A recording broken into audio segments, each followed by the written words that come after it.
Hello, dear friends. Wherever in the world you may be, welcome back.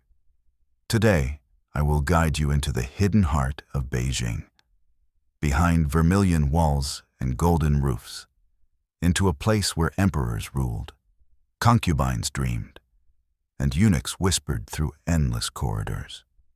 This is the Forbidden City, a palace of memory, a city of shadows and light. Let us step together into its timeless silence. I was born with a name, but the palace took it from me. It was a simple village name, given under a sky of stars and the hum of crickets, whispered first by a mother whose hands smelled of earth and rice husks. That name was mine only until the cart carried me away, rattling over roads of dust toward the walls that would erase me. When I first saw them, the vermilion walls, I forgot to breathe. They stretched higher than the tallest trees I had ever climbed, higher than the bell tower of our village temple. The roofs above them blazed with glazed yellow tiles, so brilliant beneath the sun that I squinted until my eyes watered. It seemed less a city than a sleeping dragon, scales gleaming, breath hidden. The gates loomed with bronze studs, 9 by 9, each one polished by countless hands. Guards in lacquered armor stood motionless, their halberds upright, their faces unreadable. When the gate groaned open, it was as though the earth itself had sighed.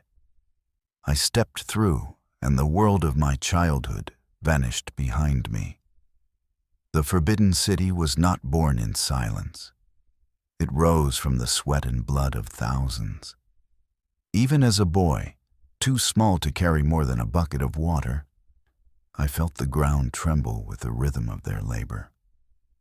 Hammers struck stone in endless rhythm. Clang, clang, clang, a sound that echoed through the years of my youth. Sledges dragged massive marble blocks across the frozen rivers of the north, the groan of ropes and the grunt of men carried on the wind. Great timbers of Nanmu wood arrived from forests far away, so heavy that 100 men could scarcely move one. At night, when fires glowed red against the half-built walls, the workers gathered to eat their meager bowls of millet. They sang songs in dialects I did not understand, rough voices from mountains and rivers I would never see. Yet even without words, I heard in their voices both pride and sorrow. One man told me, "When the Son of Heaven walks these stones, so too will we. Our sweat will be his shadow." I did not understand then. But later, when I knelt and pressed my forehead to marble, I remembered. 14 years the building went on. I grew taller within its rising walls, my childhood dissolving into service. I fetched water for masons whose hands were white with lime. I held bowls of pigment as artisans painted dragons coiling across beams. My skin grew red from the dust of cinnabar, my clothes steeped in the smell of resin and oil. And all the while, the architects measured with ropes and compasses, speaking in numbers as though numbers themselves were sacred incantations. 9 and 5, the emperor's numbers. 9 rows of 9 studs on the gates, 5 courtyards aligned in perfect symmetry. To them, mathematics was prayer, architecture, a dialogue with heaven. I learned that nothing was accidental. The placement of every hall, the curve of every roof, the tilt of every beam, each was chosen to reflect the harmony of the cosmos. This was not merely a palace. It was the universe drawn in wood and stone.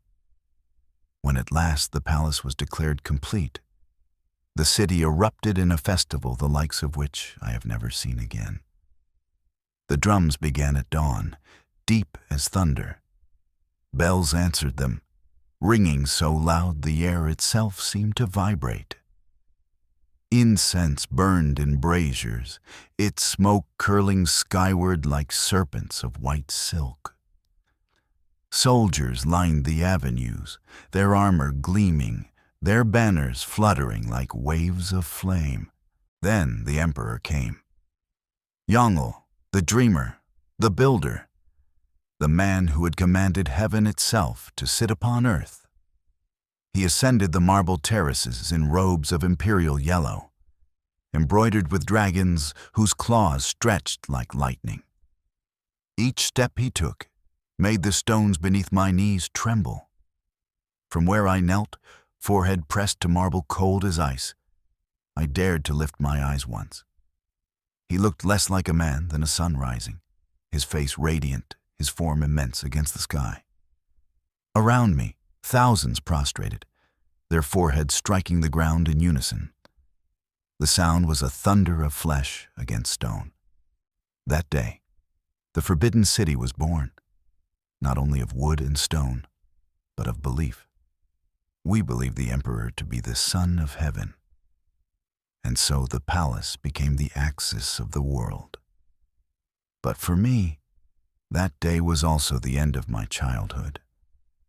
Whatever name I had carried from my village dissolved in the incense smoke. I was no longer a boy with a mother's song in his memory.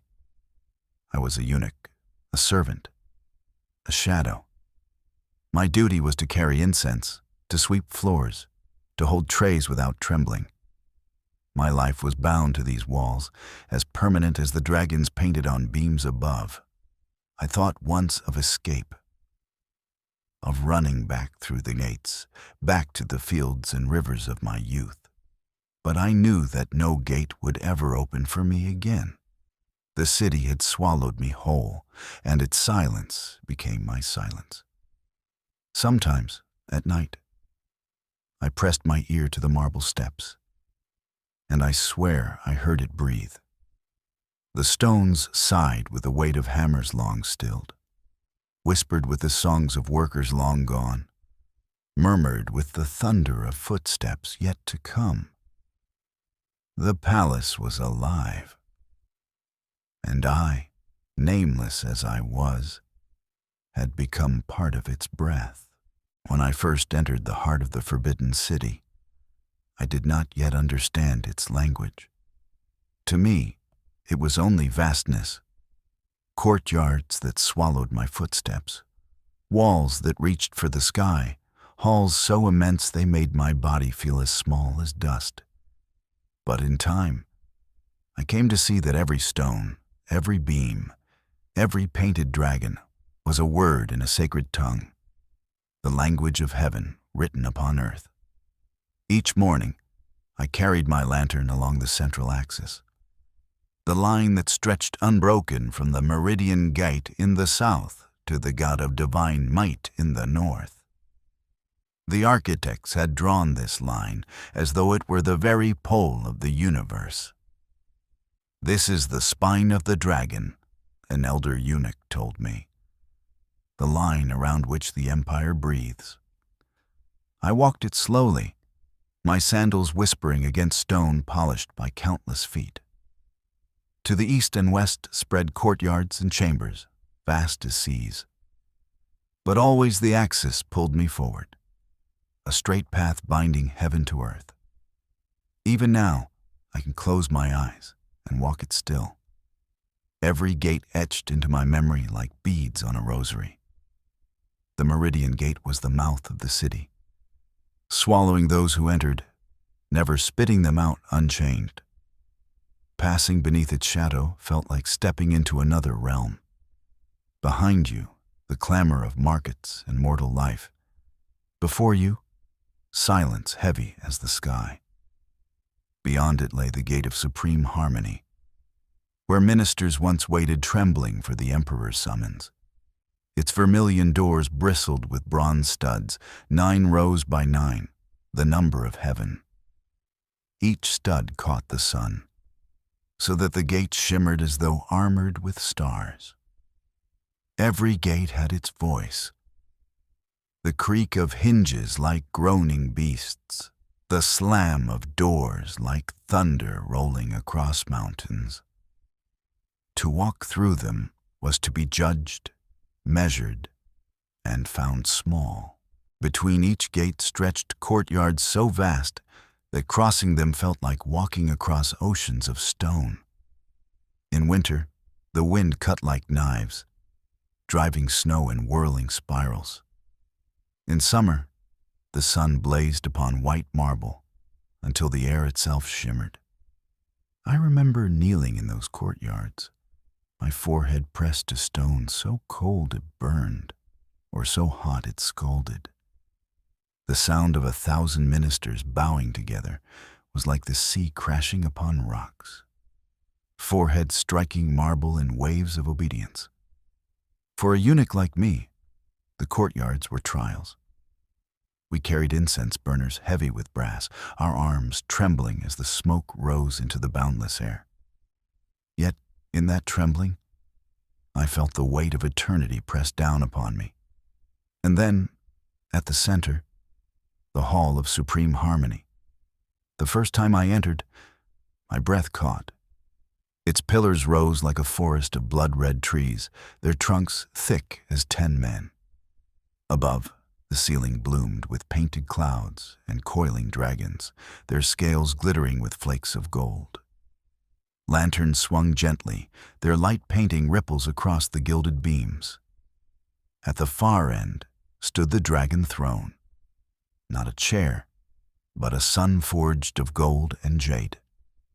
It sat upon a dais of marble carved with dragons, their claws tearing at waves of stone.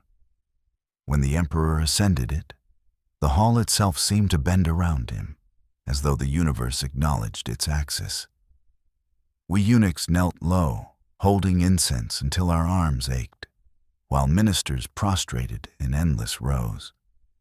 And in that vast hall, our voices were nothing, our bodies shadows. Only the emperor mattered, his silence heavier than thunder, his breath the rhythm of heaven itself. In time, I came to see the numbers everywhere. 9, the number of heaven. The gates bore 9 rows of 9 studs. The steps leading to the throne rose in multiples of 9. Even the beams above were arranged in patterns of 9, so that the hall itself pulsed with heaven's rhythm. 5, the number of the emperor. 5 main courtyards aligned upon the axis. 5 colors woven into every robe. 5 directions honored in every ritual. North, south, east, west, and center. Numbers shaped the city like breath shapes prayer. They bound us in a harmony invisible, yet unbreakable. And I, who had no name, learned to see the world not in words, but in numbers. Each one a secret key to heaven's order. Colors, too, spoke in whispers. Yellow, the color of the sun of heaven, crowned the roofs. No other man in the empire could wear it. When sunlight struck those tiles, they blazed like fire. So bright they hurt the eyes. Red, the color of life and power, clothed the walls and pillars. In the dawn, they glowed like blood, fresh from a wound. At dusk, they deepened into crimson, heavy with memory. White, the marble terraces, cold and pure, reflecting both moonlight and footsteps. Green and blue adorned the beams, symbols of wood and sky, life and eternity. To walk among these colors was to walk within a living rainbow, one not of chance, but of law. Every hue, every shade, was chosen to bind the empire to heaven. At the northern end lay the imperial garden, a world within walls. In spring, the air filled with the perfume of peonies and the soft chatter of orioles in cypress trees. Summer brought lotus blossoms floating on ponds, their broad leaves hiding fish that flashed like molten coins beneath the water. Autumn crowned the garden with chrysanthemums blazing gold, their petals curling like flames. Winter laid snow across pines, while plum blossoms bloomed defiantly, white against white. stars upon frost. Pavilions rose among winding paths of pebble mosaics, each stone placed with care to form pictures, cranes, dragons, clouds. I often walked these paths alone at night, the lantern in my hand, casting light upon images too ancient for me to understand. Sometimes the wind stirred the branches, and I imagined voices whispering secrets older than the palace itself. One night, an elder eunuch touched the red pillars of the Hall of Supreme Harmony and told me, "We do not hold up the roof. We hold up the gaze, for if men forget to look upward, even heaven will fall." I have never forgotten his words. Even now, when I walk the empty courtyards of memory, I tilt my head upward to remind the roof and myself that the gaze endures. The forbidden city awoke not with birdsong, but with drums. At the first pale shimmer of light, a deep boom rolled across the courtyards. It was the sound of the night guard yielding to the day. The vibration ran through the stones, through my knees, through my chest, until it seemed the palace itself had taken its first breath. I rose from my narrow bed in a chamber where 20 of us eunuchs slept shoulder to shoulder. The mat beneath me was still damp with night's chill. My robe smelled faintly of smoke and resin from the incense burners I had carried the day before. Around me, others stirred in silence. No one spoke. At dawn, our voices belonged to the emperor. Stepping into the courtyard, the air cut sharp with dew. Mist curled along the vermilion walls, softening their edges. The golden roofs above were not yet aflame. Instead, they glowed faintly like embers waiting to catch fire. Lanterns flickered out one by one, surrendering to the growing light. Before the emperor's first breath, the kitchens were already alive. The sound reached me first. Knives striking wooden blocks in quick rhythm, water hissing against iron, ladles clanging against bronze cauldrons. Then the smell. Steam rising from rice, broth simmering with ginseng, roasted meats sending curls of fragrant smoke into the morning sky. The imperial kitchens were themselves a city. Vast halls where hundreds of cooks worked in silence, broken only by the commands of overseers. Whole teams prepared the emperor's breakfast. Bowls of rice polished until each grain shone, dumplings pinched into shapes of coins for fortune. Soups simmered until the air itself seemed to thicken. I carried trays of lacquered dishes from the kitchens toward the inner court. My steps careful, my arms steady. The food was not mine to taste, yet the scent alone nourished me. Sweet lotus paste, the salt of soy, the sharp perfume of ginger. Even hunger became a form of reverence. As the sun cleared the eastern wall, the courtyards filled. Ministers assembled in endless ranks, their robes of dark silk flowing like waves of a sea. We eunuchs stood at the edges, incense burners in our hands, smoke rising like pale serpents. And then he appeared, the emperor, clad in golden robes embroidered with 9 dragons, each claw extended like lightning. His steps were slow, deliberate, measured as though even the earth bent to his rhythm. He climbed the marble terrace, mounted the dragon throne, and sat, immovable, eternal. Petitions were read aloud, floods destroying fields, bandits raiding villages, soldiers restless at the border. Ministers spoke with trembling voices. The emperor listened without expression. His silence was heavier than thunder. We eunuchs held the incense until our arms quivered, the smoke stinging our eyes, our lungs filled with the breath of heaven's judgment. When the ceremony ended, the bells rang. Deep, resonant, rolling through the courtyards like waves through a canyon. Ministers bowed once more, their foreheads striking marble in unison, a sound like the heartbeat of an empire. By midday, the sun blazed high, and the courtyards became oceans of light. The marble steps reflected so fiercely that I shielded my eyes with my sleeve. The vermilion walls glowed hot as embers. The golden roofs shimmered as though aflame. Life within the palace quickened. Eunuchs hurried with scrolls clutched to their chests, their sandals slapping against stone. Maids carried trays of lacquerware, their silks rustling, their heads bowed. Guards marched in rhythm, halberds gleaming like silver against the sun.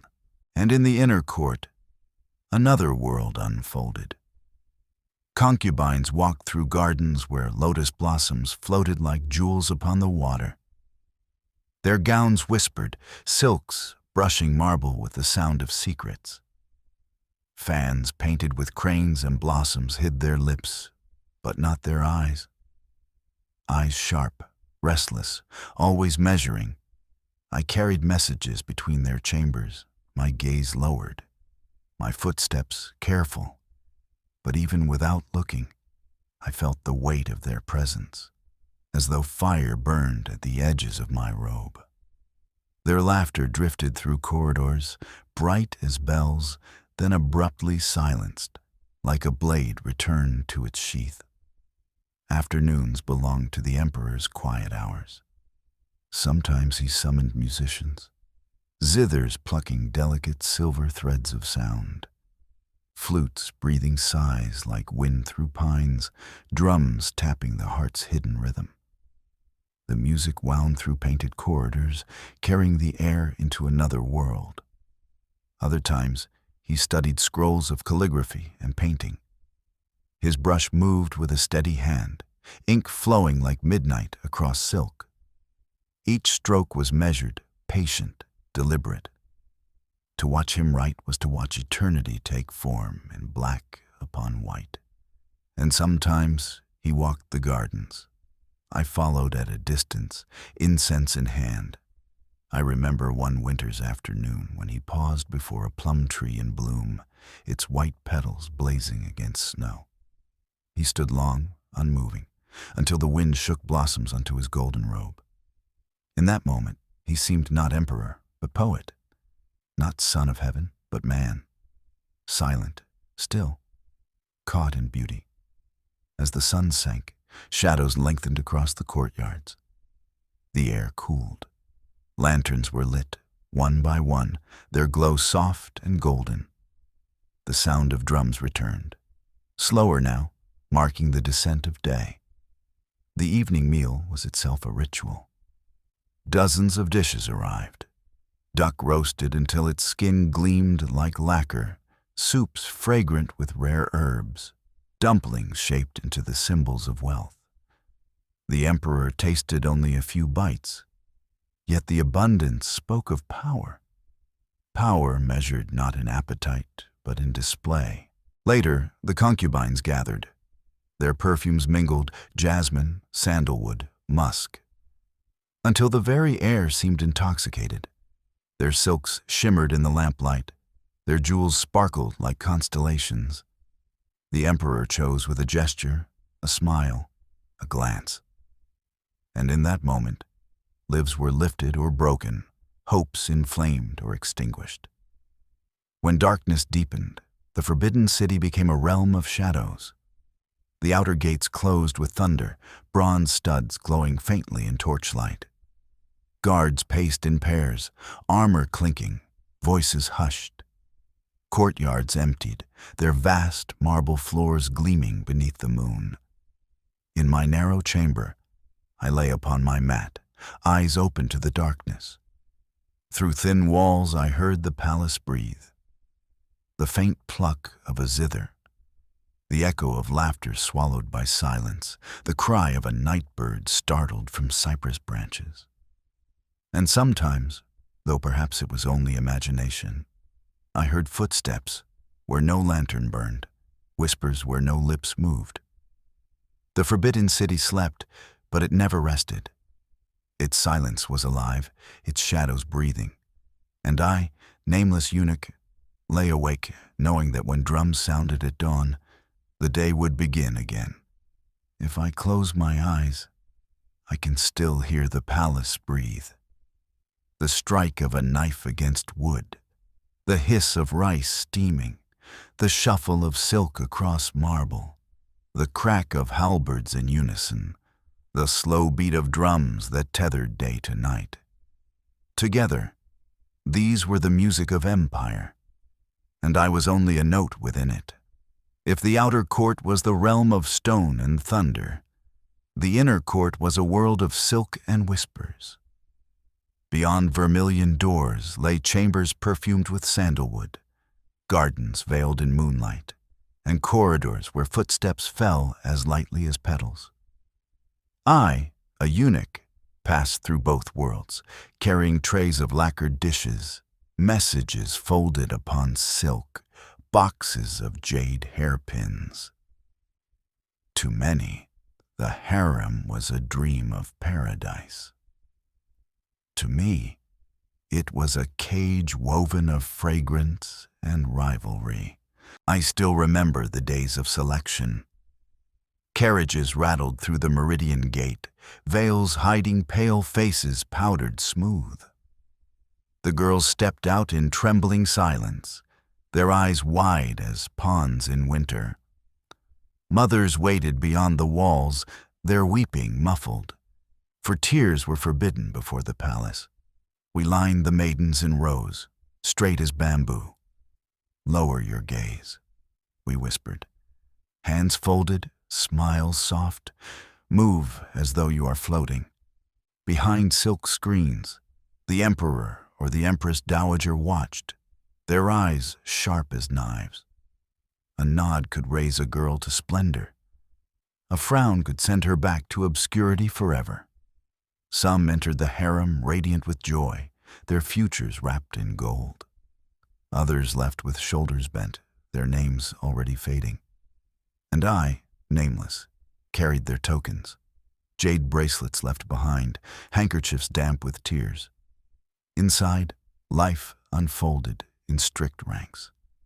At the summit sat the empress, her robes heavy with dragons, her presence the equal of the emperor himself. Beneath her were the noble consorts, the pure consorts, the favored concubines, the secondary wives. And below them all, the attendants, girls so young their voices still carried the tremor of childhood. Every rank meant a different world. The chambers of a noble consort blazed with gold and jade, while a lesser concubine might live in a dim room where lanterns burned low. Yet rank was never fixed. One smile from the emperor could lift a woman to the skies. One forgotten glance could bury her in silence. Thus, the inner court was not peace. It was war, fought without blades, yet with wounds just as deep. Their weapons were perfumes, gifts, and glances. I carried boxes of incense from one chamber to another, bolts of silk scented with jasmine, hairpins carved of jade. Each gift was a message, an alliance, a taunt, a plea for favor.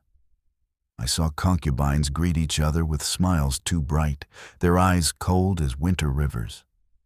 I heard laughter ripple in gardens, ending too sharply, leaving silence heavy as stone. I smelled sandalwood thick in one chamber, meant to mask the perfume of another woman clinging to the emperor's robe. In this world, every gesture mattered. A sleeve lifted too high, a glance held too long, a word whispered too softly. Each could tilt the balance of power. And I, silent shadow, bore witness to every move. Yet, amidst rivalry, I glimpsed tenderness too. One night, I followed the emperor at a distance through the imperial garden. Beside him walked a favored consort, her hand in his. Their steps were slow, their voices low, blending with the rustle of pines. In that moment, they were not emperor and concubine, but man and woman beneath the stars. I once saw a young mother cradle her newborn son, her face lit with fragile hope. She whispered, "Perhaps you will be the one to inherit heaven."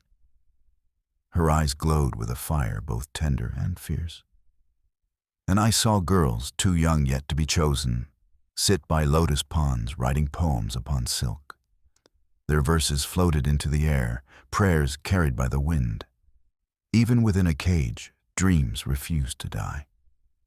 But for every woman who rose, many more fell into silence. I swept rooms where laughter had once echoed, but now lay heavy with dust. I touched silks left to fade, their colors dulled, their perfume gone. Curtains hung motionless. Yet I swore they trembled at times, as if brushed by invisible hands. Some concubines grew old without ever being summoned. Some died young, their beauty buried with them.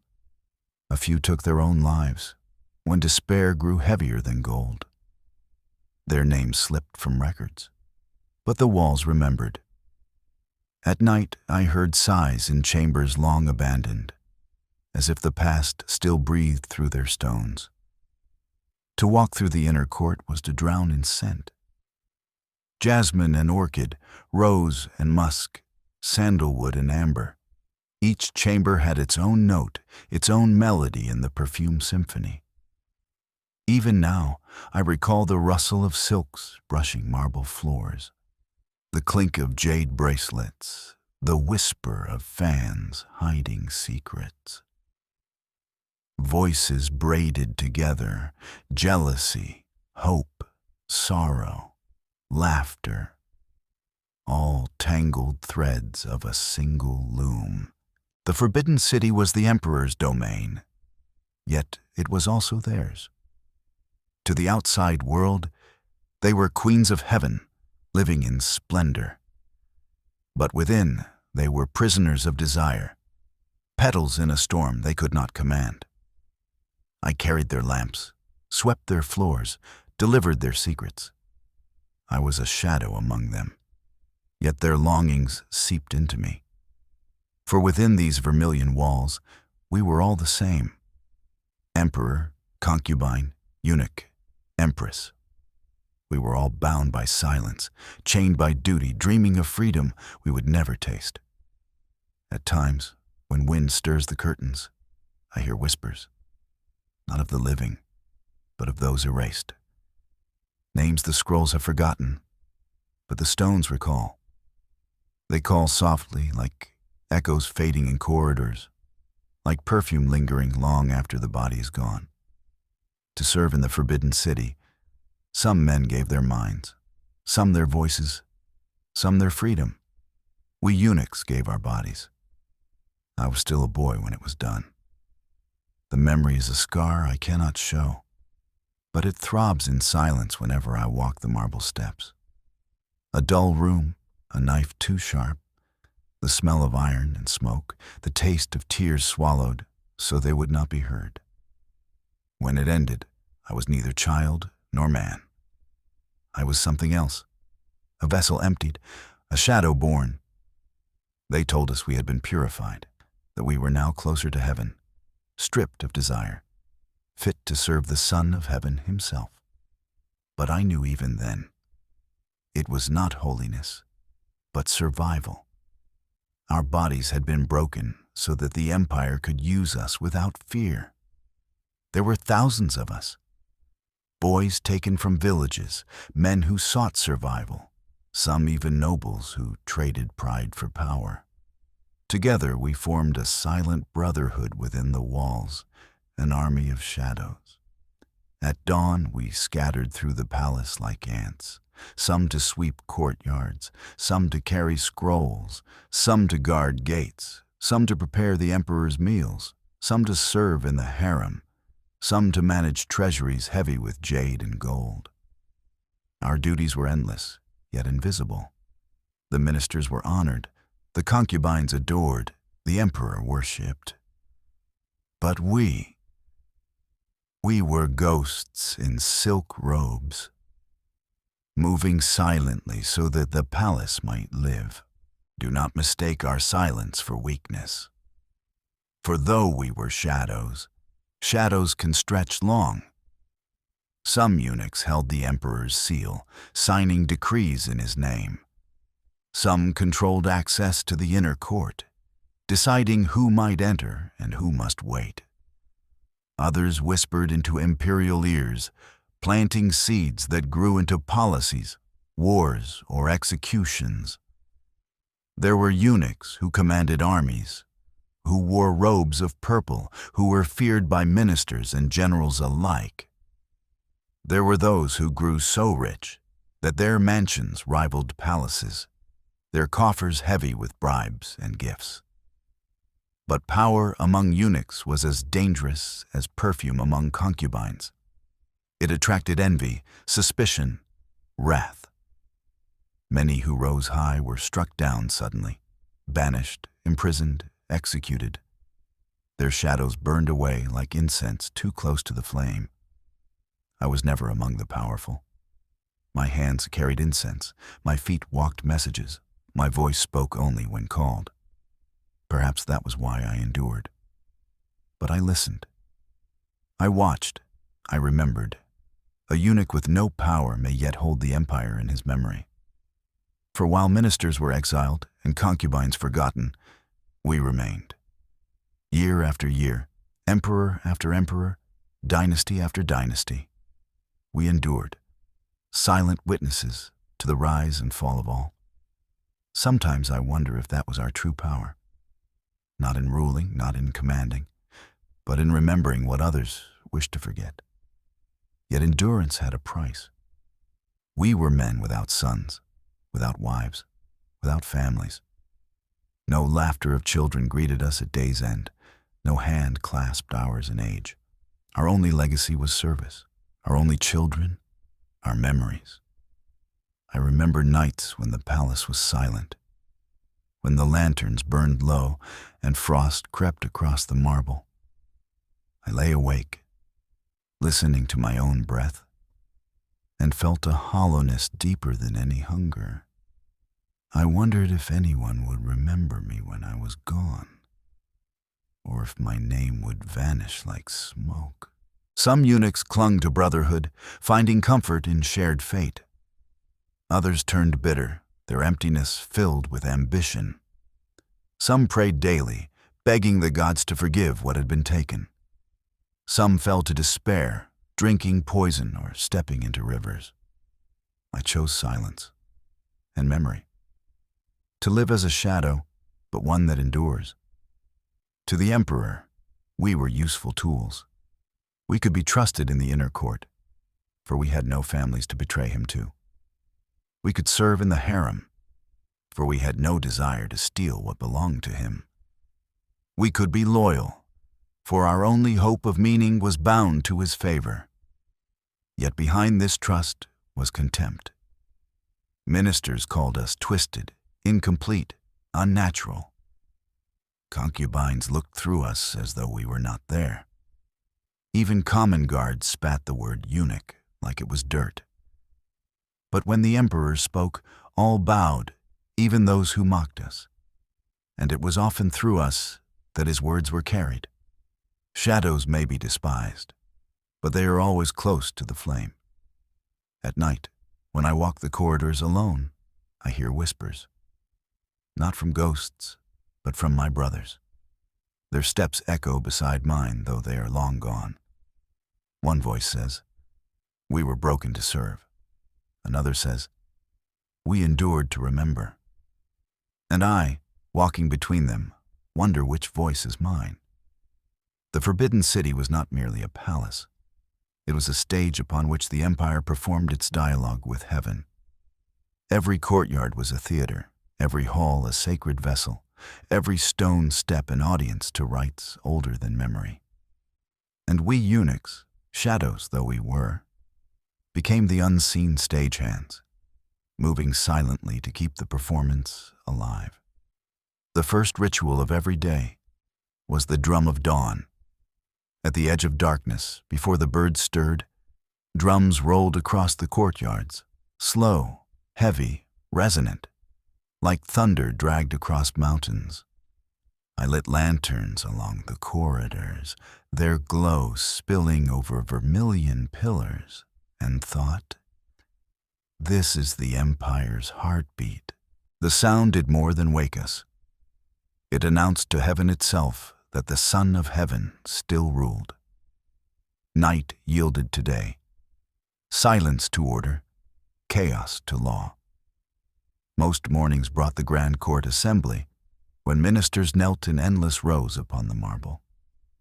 We eunuchs arranged incense braziers so that smoke curled upward like bridges between earth and sky. Bells rang, deep and solemn, their echoes folding over each other like waves. The Emperor appeared clad in yellow, ascending the dragon throne as if climbing into the sun. Petitions were read aloud, each word like a stone dropped into still water. Floods in the south, famine in the north, tributes from distant kingdoms, punishments for corrupt officials. When ministers bowed, the sound of thousands of foreheads striking marble in unison thundered like waves crashing against cliffs. I smelled blood sometimes, foreheads split upon the stone, but no one faltered. Pain was a small offering to order. Beyond the daily rites were the grand festivals, when the forbidden city became the heart of heaven. The new year brought firecrackers and silk banners, vermilion and gold flooding the courtyards. Lanterns swung in endless rows, painted with dragons, phoenixes, blossoms. The Emperor offered sacrifice to ancestors, pouring wine upon altars while smoke rose like prayers. We eunuchs carried trays of fruit and grain, our arms trembling, while the air filled with the roar of drums and the laughter of fire. The mid-autumn festival was gentler, silver rather than gold. The moon hung full above the golden roofs, casting light upon marble that shone like frost. The Emperor sat among concubines and ministers.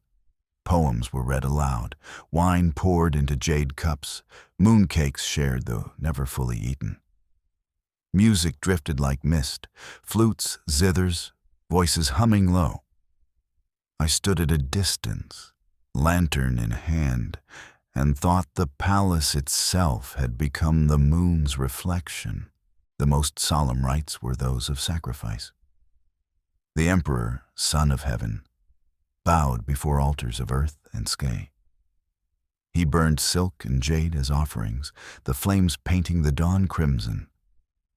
He fasted before these rites, wore plain robes, and walked barefoot upon the stones. I followed with incense, my heart heavy with awe. For in those moments, he was not emperor but bridge, his breath carrying the petitions of millions to the ears of heaven. Silence hung thicker than incense smoke. Ministers trembled, concubines prayed, eunuchs knelt so low our foreheads pressed into marble until numb. And when the rite ended, when the Emperor lifted his head, it felt as though heaven itself had sighed. Once I witnessed a coronation, when a new emperor took the throne. The hall of supreme harmony overflowed with banners, drums, bells, and chants. The old emperor's spirit was honored. The new emperor declared Son of Heaven. The dragon throne gleamed brighter than fire, and the air itself seemed to bow. Another time, I saw an imperial wedding. The bride entered in robes heavy with phoenixes, her headpiece glittering with pearls that clinked as she walked. Red silk veils covered her face, incense curled around her, drums rolled like thunder. The Emperor lifted the veil, and in that moment, the harem's balance shifted forever. Rivalries ignited, hopes collapsed, dreams were reborn. We eunuchs held candles steady while the new empress walked past. I remember the wax dripping upon my hand, burning, but I did not flinch. To move was to desecrate the ritual. Pain was nothing. Only the ceremony mattered. The grandest and saddest of rituals were funerals. When an emperor died, the palace fell into silence deeper than any night. The courtyards filled with white banners, music ceased, laughter vanished.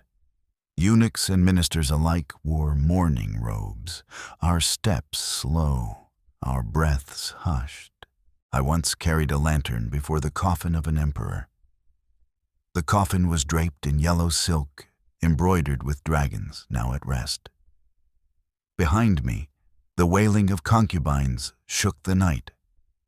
Some tore their hair, some clawed at their robes, some fainted upon the stones. Their grief was not only sorrow, it was also fear, for a new reign meant a new balance, and none knew their fate. I remember thinking, emperors too are shadows. Even the Son of Heaven must bow to time. Rituals end, banners fall, drums grow silent. But incense lingers. Its smoke curls through corridors long after the worshippers have gone. It clings to my robe, my hair, my skin, until I carry it into sleep.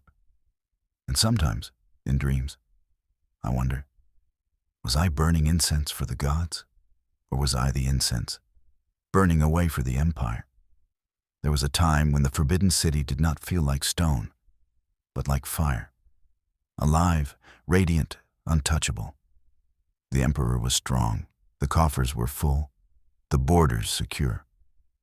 Ministers bowed low with trembling reverence, concubines glittered like constellations, and the palace shone as the axis of the world. In those days, every dawn felt brighter, every festival louder, every hall heavier with incense. The empire stretched far, and all roads led to these crimson walls.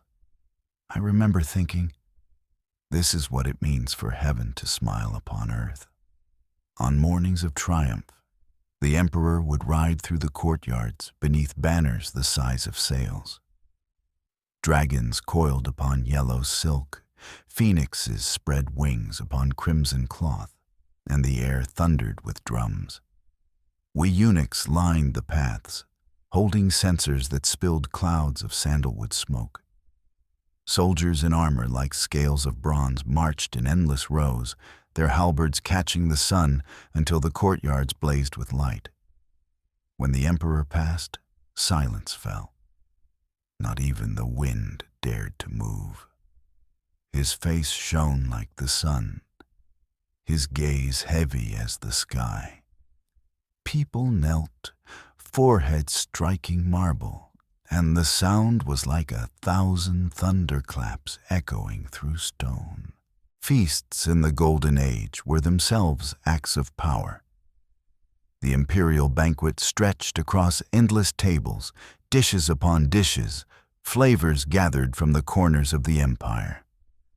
Roasted duck with lacquered skin, pork braised in soy and honey, fish steamed with ginger and scallions, soups fragrant with ginseng and lotus seed, dumplings shaped like coins, buns sweet with red bean paste.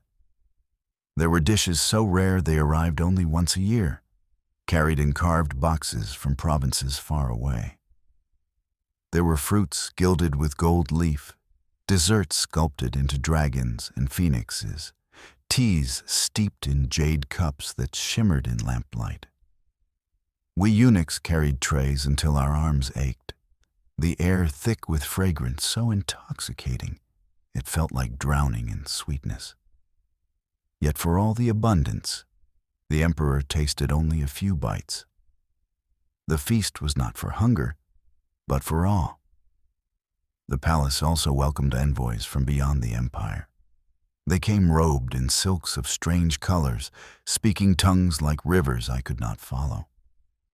They brought gifts, ivory carved with stories, pearls the size of eggs, horses swift as wind, gems that burned with inner fire.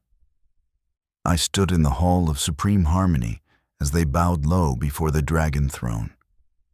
Their voices shook as they declared loyalty, their faces pale with awe. To them, the Forbidden City was less a palace than the heart of the world. the place where heaven's sun reigned in unbroken majesty. I remember one envoy who trembled so fiercely he dropped the box he carried. Pearls rolled across the marble floor, glistening like tears. No one dared to move until the emperor himself raised a hand. Then, as if released from enchantment, the pearls were gathered, the envoy pardoned. Yet in his eyes, I saw terror that would haunt him forever. The Golden Age was also the age of endless festivals. During the Lantern Festival, the courtyards filled with rivers of light. Lanterns shaped like lotus flowers floated on ponds. Lanterns painted with dragons hung from beams. Children of nobles released silk balloons into the sky, their flames rising like stars to meet the constellations. The emperor walked among them, his robe shimmering in the lantern glow, the concubines trailing behind like blossoms carried on the wind. Music rose. Flutes, zithers, drums, cymbals, blending into a river of sound. I remember carrying a lantern beside him, its flame trembling in my hands. For one heartbeat, the emperor paused, looked upward at the sky aflame with lanterns, and smiled. And in that moment, I believed even heaven was watching. In the golden years, the empress herself was radiant as a phoenix. She presided over ceremonies with grace, her robes embroidered with peonies and cranes, her jewels flashing with fire. Concubines bowed low before her, their rivalry held at bay by the sheer force of her presence. Her garden was her kingdom. She tended chrysanthemums in autumn, peonies in spring, plum blossoms in winter. I once saw her kneel in the snow, brushing petals free of frost with her own hands. Even emperors paused when she entered a hall, for her dignity was unshaken, her gaze as steady as marble pillars. The palace in those days was not silent. It was alive with power. Bells rang, drums thundered, courtyards echoed with the shuffle of ministers' robes, corridors whispered with the silks of concubines. Kitchens roared with the clatter of knives, the laughter of feasts rolled like waves across marble. Every shadow was bright, every silence filled with expectation. Even at night, when lanterns burned low, the palace seemed to glow with an inner fire. We eunuchs, those shadows, felt the glow upon our skin. For a time, even we believed ourselves immortal. I once carried a tray of sugared lotus seeds, their glaze shining like pearls. I held them so close I could smell their sweetness, yet I never tasted one. Even now, when my mouth is dry, I imagine their flavor. Perhaps splendor is like that. Something you carry, inhale, remember, but never truly taste. It did not happen in one day. Decline is never a thunderclap. It begins as a whisper, a faint crack in marble no one notices, a tremor beneath the golden roofs that only shadows feel. At first, everything seemed the same. Drums rolled at dawn, incense curled in halls, ministers bowed upon stone. But the rhythm was slower, the silence heavier, the incense thicker as though meant to hide decay. I remember the first time I saw weeds growing between marble steps. Once, such things would have been cut away before the emperor's eyes could glimpse them. But now, the weeds grew tall, their roots clutching stone. New emperors rose, but not all were strong. Some spent their days hunting, feasting, drowning in wine and the laughter of concubines. Others locked themselves in chambers, fearing omens, clinging to alchemists who promised immortality in potions that tasted of mercury and ash. One emperor trusted no one. He built hidden passages through the palace, slipping unseen from hall to hall. He suspected plots in every whisper, poison in every cup, betrayal in every glance. We eunuchs followed his shadow, our own hearts trembling. For when a ruler fears the whole world shakes. Another emperor cared only for pleasure. He hosted feasts night after night, lanterns blazing until dawn, wine spilling like rivers, concubines dancing until their feet bled. Ministers grew bold in corruption, while he drowned in laughter. And though the palace glittered, its light was hollow, its roots already rotting. Corruption seeped into the palace like damp into wood. Eunuchs who once carried incense now carried bribes. Ministers bartered offices like merchants selling silk. Gold flowed not toward the empire, but into private coffers, hidden behind lacquered screens. I saw treasuries once filled with jade and silver emptied, the shelves bare, the guards weary. I saw taxes rise upon peasants whose backs were already broken. Their cries did not reach the emperor's ears, but they reached mine, in whispers carried by soldiers returning from the provinces. Sometimes I carried scrolls heavy with reports of famine, floods, rebellion. I placed them on tables beside the emperor's feast, but the wine drowned the ink. The courtyards, once alive with order, began to feel empty. Drums rolled softer, bells rang less often. Guards stood weary, their armor dented, their eyes hollow. Ministers quarreled openly, their voices rising like crows. Even the concubines lost their fire. Their perfume seemed weaker, their laughter forced, their silks frayed at the edges.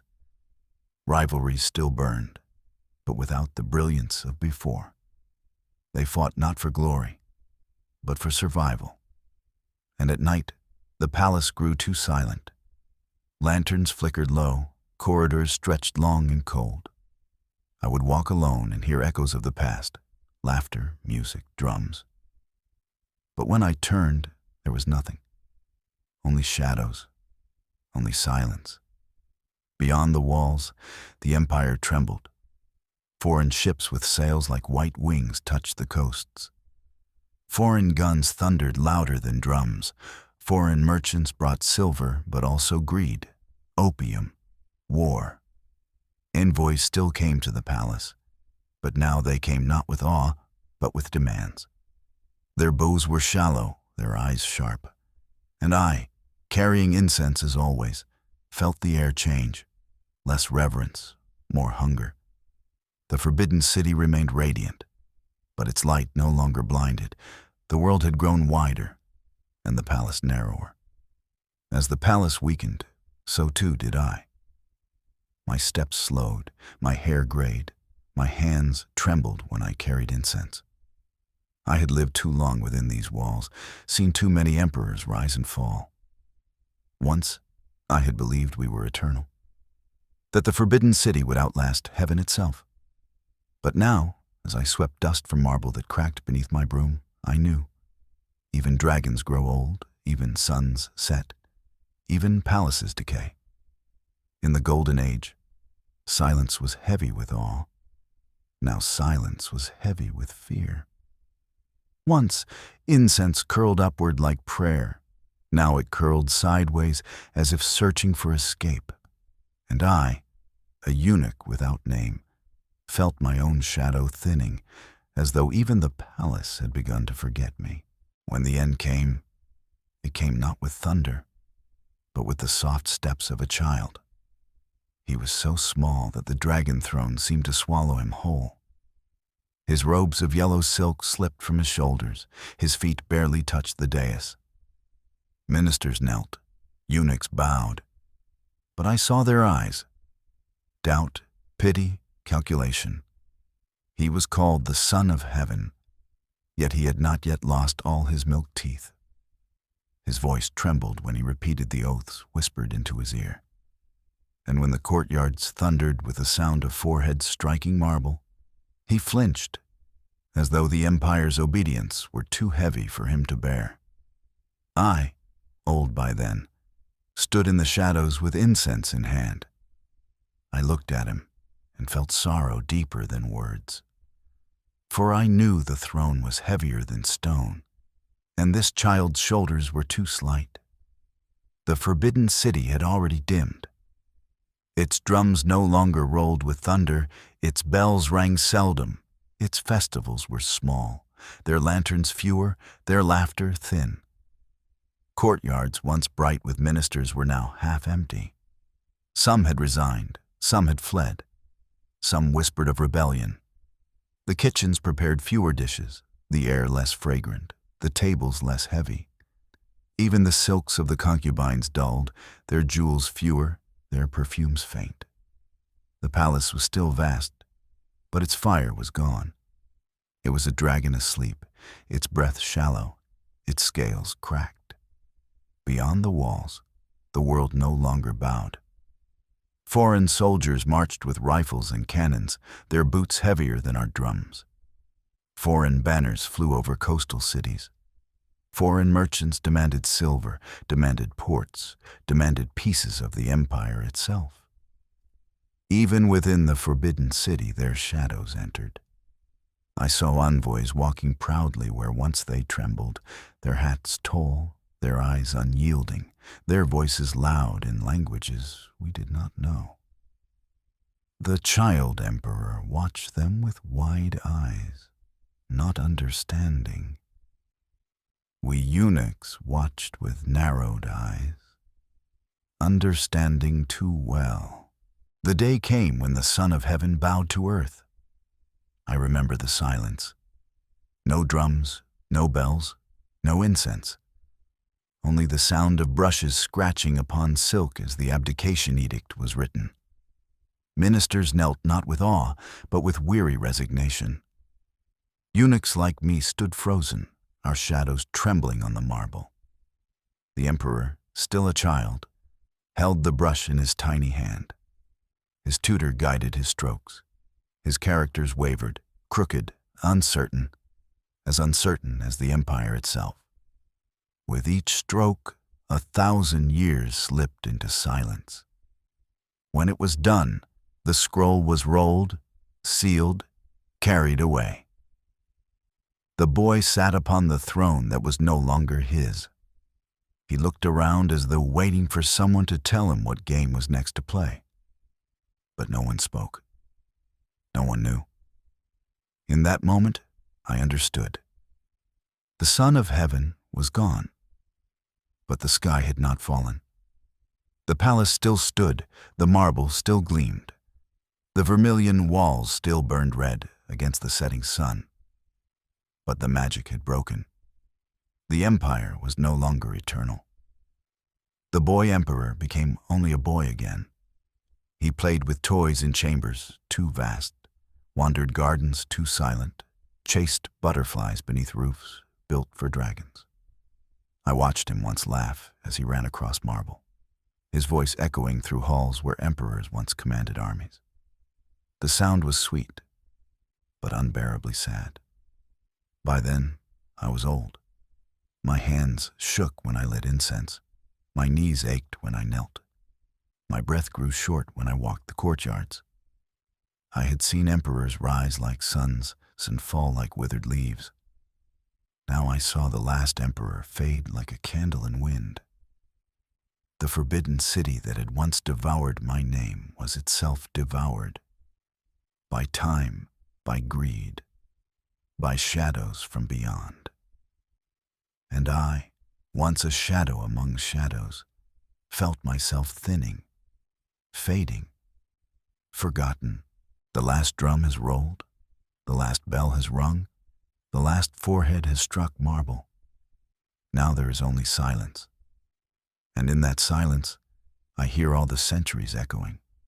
They whisper, nothing is eternal, not even heaven's sun. After the last emperor laid down his crown, the forbidden city grew strangely louder in silence. The courtyard still stretched vast, the marble still shone, the vermilion walls still burned red against the sun. But now they no longer carried the weight of heaven. Instead, they carried echoes. I walked the same corridors I had walked for decades. My sandals scraped stone polished by centuries of knees and foreheads. But now, when I turned corners, I felt eyes watching. When I lit incense, I felt breath behind me. The palace was too empty to be empty. The whisper of concubines. In the abandoned chambers of the inner court, I heard whispers at night.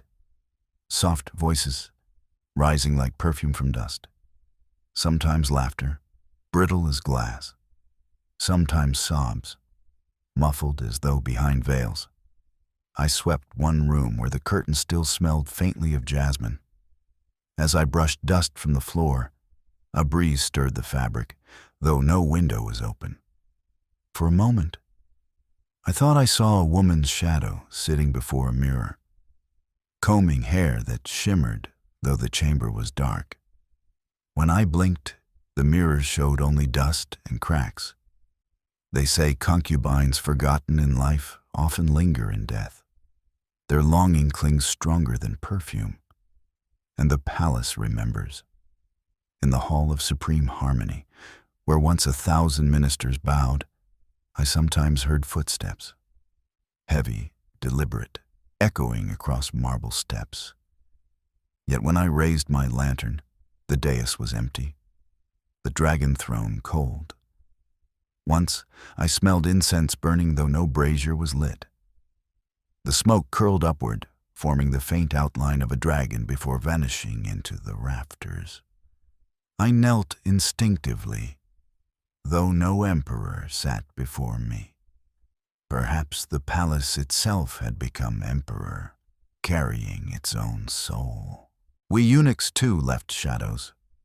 At night, walking along the eastern corridors, I heard voices chanting softly, like the prayers we once recited before dawn.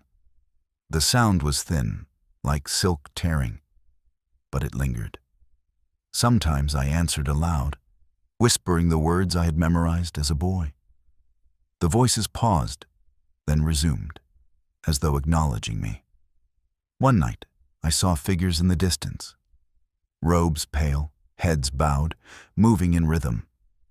I hurried forward, incense in hand. But when I reached the courtyard, it was empty. Only the lantern flame quivered, as though stirred by passing robes. Some say the palace was built upon bones, that workers who died during construction were buried beneath its foundations, their spirits trapped in marble. I believe it. In the stillness of midnight, I pressed my palm to the floor and felt a faint trembling, as if hammers still struck stone below. I thought I heard songs and dialects I once knew, voices of men who dreamed of their villages even as they hauled timber and stone. Their sweat is in the walls, their blood in the steps, their breath in the beams. How could they ever leave? During the Lantern Festival, long after the empire's fall, the city was empty of joy. Yet I lit a lantern of my own, a small flame trembling in the vast courtyard. As I walked, shadows moved with me, but not all were mine. They stretched and curved strangely, as though figures walked at my side. One seemed to bow, another to raise a fan, another to carry incense. I whispered, "Brothers, sisters, emperors, mothers, I know you are here." The flame flickered, and for a heartbeat I felt less alone. By then, I no longer believed the forbidden city was just wood and stone. It was alive. It breathed with the sighs of emperors, the laughter of concubines, the prayers of eunuchs, the sweat of workers. Every crack in marble was a wrinkle of age. Every whisper of wind through rafters was a sigh of memory. Every shadow stretching across courtyards was the palace itself moving in dream. And I, nameless eunuch, was not only its servant, I was its witness, its echo, its last memory. At night, I sit in a chamber long abandoned. I light incense and I listen. The smoke curls upward, carrying voices too faint to name. Some call me, some weep, some laugh. And in their whispers, I hear the truth. The forbidden city was never truly forbidden. It belongs to the dead, and to those of us who still remember. For centuries, the gates of the forbidden city admitted only the chosen: emperors, ministers, concubines, eunuchs. The people stood outside, gazing at vermilion walls that guarded mysteries too vast for their eyes. But one morning, long after the throne was empty, the gates opened not for an emperor, but for the world. I stood in shadow, my lantern trembling in my hand, and I saw them, men and women in plain clothes, children with curious eyes, elders leaning on canes. They streamed through the meridian gate like water, rushing into a dry riverbed. Their footsteps rang on marble that had once known only foreheads of ministers. And for the first time, the palace heard laughter unbound by fear. They wandered the vast courtyards, their voices rising in astonishment. Fingers brushed vermilion walls, eyes lifted to golden roofs, breaths caught at the sight of marble terraces gleaming in the sun. I heard them whisper, "How vast it is! How bright the colors! So many halls, so many steps." Children darted ahead, chasing echoes beneath the pillars. Old men touched the bronze studs on the gates, counting them row by row. Women bent to study mosaics of stone, tracing patterns with reverent fingers. The palace, once the stage of empire, had become a wonder for the people. The hall of supreme harmony, where emperors once ruled, became a hall of memory. No dragon throne gleamed with living power. Instead, ropes held the people back, and plaques told them stories of what had been. I watched as farmers, scholars, merchants, people who would never have been allowed near the throne, now stood in its presence. They gazed not with fear, but with curiosity, even pride. The throne was no longer the seat of one man. It was the relic of a nation's past. I felt strange sorrow and strange relief. For though the emperor's voice was gone, the people's voices filled the silence. The palace's chambers opened like chests long locked. Inside were treasures once hidden for emperors alone. Scrolls of calligraphy flowing like rivers of ink. Paintings of mountains that seemed to breathe mist. Jade carved into dragons, coiled in eternal sleep. Porcelain shining with glazes like frozen rainbows. Crowds pressed close, their eyes wide, their breaths fogging the glass cases. They marveled at robes embroidered with 9 dragons, at jewelry that once flashed upon the necks of empresses, at instruments that had played for emperors' ears alone. I walked among them unseen, as always, but I felt their awe wrap around me like incense. Perhaps, at last, the palace's beauty was no longer forbidden.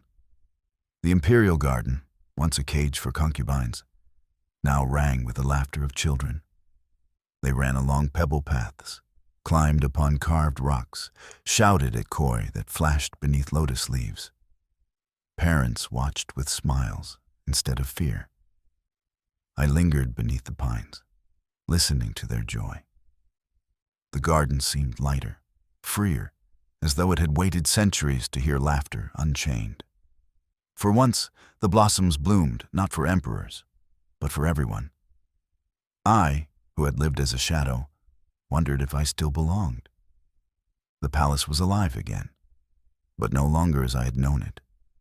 No drums of dawn, no bells of order, no foreheads striking marble. Instead, chatter, footsteps, laughter. And yet, I realized I had not been forgotten. For in every guide story, in every plaque, in every whisper of visitors, the eunuchs too were remembered. not as men of power, nor as ghosts of shame, but as keepers of silence, witnesses to centuries.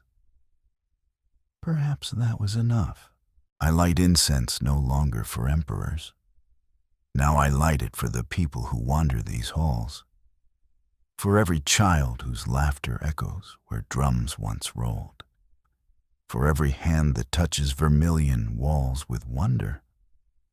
The forbidden city is forbidden no longer. It has become what it always longed to be. Not a cage of power, but a house of memory. I have lived my life as a shadow. From boyhood stripped of name and blood, to manhood bent in service, to old age wandering corridors where echoes outnumber the living. I have seen emperors crowned and emperors buried. I have seen concubines rise in laughter and fall in silence. I have seen eunuchs wield power like swords and crumble like ash. I have seen festivals blaze with lanterns, and I have seen weeds grow between marble steps. The forbidden city has been my world, its vermilion walls my horizon, its golden roofs my sky, its courtyards my seasons. Within these walls, I lost my name, but gained eternity's memory. The palace has taught me more than any master. It taught me that power is dazzling but fragile, like gold leaf on porcelain. It taught me that silence speaks louder than drums, that perfume can wound sharper than blades, that shadows can endure longer than suns. It taught me that nothing is eternal. Neither emperors, nor dynasties, nor even the Son of Heaven. Only memory endures. Only the stories we whisper into the ears of those who come after. And so I whisper to you, who listen now. When you walk beneath the vermilion gates, remember the hands that built them, bleeding in frost. When you see the dragon throne, remember the child who trembled upon it. When you wander the gardens, remember the women who once dreamed there, their poems carried away by the wind. When you hear silence, remember the eunuchs who gave their bodies to serve, and their memories to endure. Do not see only stone and gold. See the lives within them, the breaths, the longings, the shadows. For the forbidden city is not wood and marble alone. It is a vessel of souls. I am old now. My steps are slow, my lantern trembles, my breath grows thin. One day soon, I will vanish like incense smoke, curling upward, leaving no trace but fragrance. But the palace will remain, and so will you, walking its courtyards, touching its stones, listening to its silence. If you pause, if you listen closely, perhaps you will hear me still, an old eunuch's whisper carried by wind through crimson corridors. Remember us. The forbidden city no longer belongs to emperors. It belongs to memory, to you. Carry it gently as one carries incense, fragile, fragrant, fleeting, and let its smoke rise into the sky, so that heaven too remembers. And so our journey through the forbidden city comes to its gentle end. These crimson walls have witnessed centuries. Power, desire, silence, and longing. If you listen closely, perhaps you too can still hear their whispers. Where in the world are you listening from tonight? Share with me your thoughts, and let me know which stories from history you would like to hear next. Until then, may peace be with you, and may dreams carry you softly into sleep.